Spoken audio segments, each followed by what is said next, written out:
Britain was burning. Roman cities lay in ruins. Tens of thousands were dead. A single woman, a tribal queen, had shattered Rome's control over an entire province. For a brief moment in history, the most powerful empire on earth stood on the brink of collapse, not in Rome, not in Gaul, but in Britain.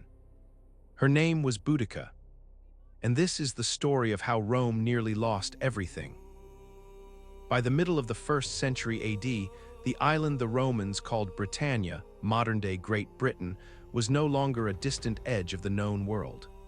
It was occupied territory. Roman legions had crossed the Channel from Gallia, modern France, in AD 43, and carved their authority into the land with stone forts, military roads, and permanent garrisons. To Rome, Britannia was a frontier province. To its people, it was a conquered homeland. Across what is now England and Wales, tribal territories were reorganized under Roman command. Ancient settlements were reshaped or replaced with Roman-style towns, temples, and forums. Roads sliced through sacred land, built not for trade, but for rapid troop movement. Roman law ruled, but only Roman citizens truly benefited from it. Among the native peoples were the Iceni, a powerful Celtic tribe occupying what is now Norfolk and parts of East Anglia. Their king, Prasutagus, had attempted diplomacy rather than resistance. He ruled as a client king under Roman authority, believing cooperation would preserve autonomy. It was a fragile illusion. Elsewhere, resentment grew quietly. Taxes were brutal. Land was confiscated and redistributed to Roman veterans. Local leaders were humiliated or replaced. Roman officials spoke of civilization, but many Britons experienced only exploitation. What Rome mistook for stability was enforced silence. The province was calm not because it was loyal, but because fear held it together. And fear, when pushed too far, does not last. The revolt began not on a battlefield, but in the heart of Iceni territory in what is now eastern England. Around AD 60, King Prasutagus of the Iceni died, leaving behind a dangerous legal gamble. In his will, he named his 2 daughters and the Roman Emperor Nero as joint heirs, hoping Rome would respect tradition and protect his family. Instead, Roman administrators ignored the will entirely. Iceni lands were seized. Tribal nobles were stripped of property. Long-standing debts, many imposed by Roman lenders, were called in immediately. Then came the act that shattered any remaining loyalty. Boudica, widow of Prasutagus and queen of the Iceni, was publicly flogged by Roman soldiers. Her 2 daughters were assaulted. Ancient Roman historian Tacitus records the incident plainly, without apology. To Rome, it was punishment. To the Britons, it was an unforgivable violation. News spread quickly beyond Iceni lands into territories of tribes such as the Trinovantes, centered around Camulodunum, modern Colchester.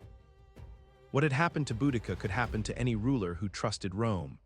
Boudica did not retreat into grief. She transformed it into rebellion.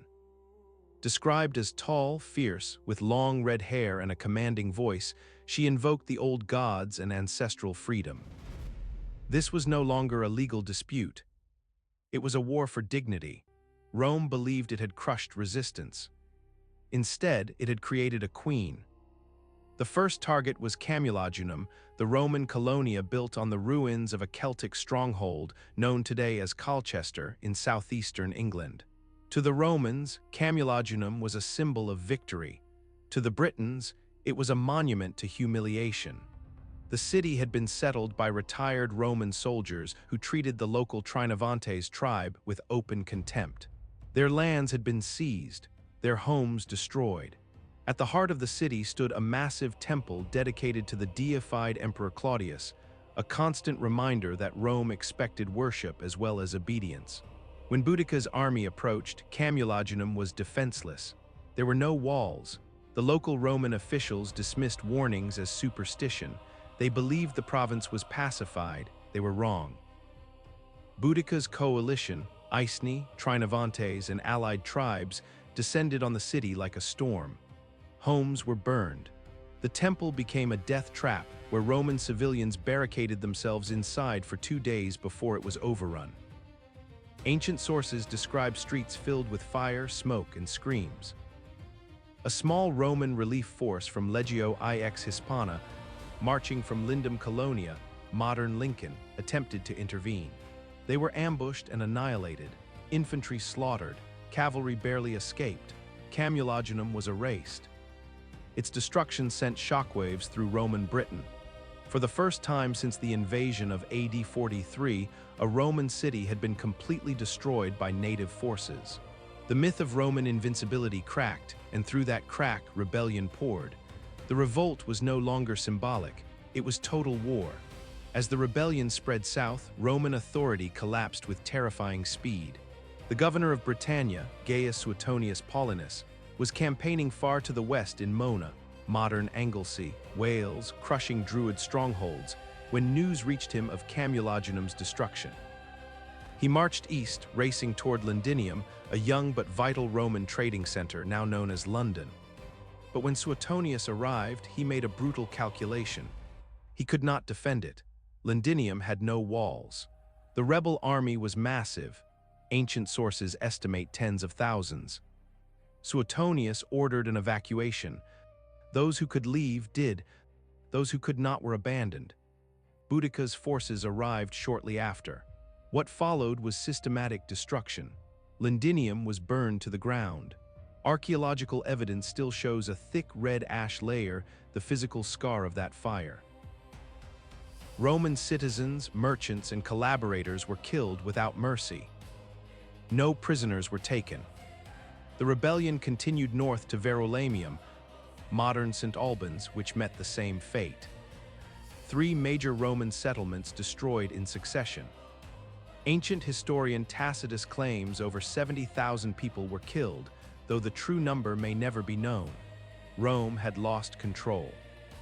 The empire that ruled from Rome to Syria, from Egypt to Spain, now struggled to hold a single province at the edge of the world. For a moment, a brief, terrifying moment, it seemed possible that Britain would be free again. But Rome does not collapse quietly, and its response was coming. The final confrontation came along a Roman road known as Watling Street, its exact location still debated, but likely somewhere in the West Midlands of modern England. Here, Governor Gaius Suetonius Paulinus made his stand. Suetonius was outnumbered, possibly 10 to 1. He commanded around 10,000 men, drawn from Legio XIV Gemina, elements of Legio XX Valeria Victrix, and auxiliary troops. Facing him was Boudica's vast coalition, warriors from across Britannia, accompanied by families in wagons who had come to witness what they believed would be Rome's final defeat. But Suetonius chose the battlefield carefully. His army stood with a narrow defile behind them and dense woodland at their rear. The Britons, packed tightly on open ground, could not maneuver freely. Numbers, for once, became a weakness. When the attack began, it was ferocious. The Britons charged with fury and confidence. The Romans waited, then came discipline. Pilum javelins tore into the advancing mass, shields locked. Legionaries advanced in formation, cutting methodically. Cavalry struck the flanks. Panic spread as retreat became impossible. The wagons blocked escape. What followed was slaughter. Ancient Roman accounts claim 80,000 Britons were killed, compared to around 400 Roman losses, figures likely exaggerated, but the outcome is unquestionable. The rebellion was crushed in a single day. Boudica escaped the battlefield. According to Tacitus, she took poison to avoid capture. Other sources suggest illness. Her end remains uncertain. Rome had survived. But survival came at a cost that Britannia, and Rome itself, would never forget. Rome reasserted control over Britannia, but the province was changed forever. The rebellion had exposed how fragile Roman rule truly was.